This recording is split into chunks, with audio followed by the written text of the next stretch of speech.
لا احكي. يفيدني ما احكي. يفيد. احنا راح نوصل صوتك بالرأي العام عمي، احنا راح نوصل صوتك بالرأي لا العام. رأي عام. احنا راح نوصل مدير صوتك. بلدية اقول له اعطيني امر، ما ينطيني امر. شنو يا صوت يا اذاعة فدوى قلبه.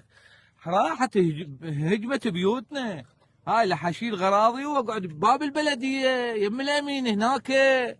اذا ابو مصطفى كل شيء ما يسوي لي كان الله يحفظك. خطية عنده سكر وضغط ذاك يوم قام من الشده والله العظيم. يا عمي يا اذاعة والله صار له اسبوع متخربط، صار له اسبوعين قاعد يم القاع يون.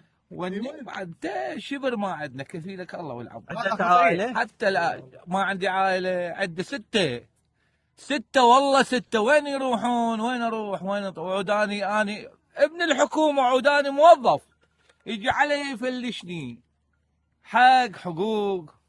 المن اناشد السوداني سيد مقتدى الصدر، المن بعد المرجعية. يلا اريد المرجعية هسه توقف لي.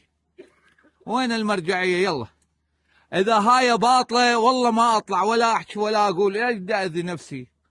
اريد المرجعية هسه توقف لي. هسه المرجعية توقف لي. عمي عوفني رحمة الوالديك. وصلت رسالة الناس وشفتوا يعني موقفهم. انا الحسرة بقلبي والله بعد حتى ما اقدر احكي. يعني هاي الناس هم عندها عوائل، شنو ذنبها؟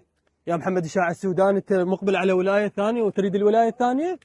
تاخذ الولاية الثانية هيك استقبال تستقبل ولايتك الثانية؟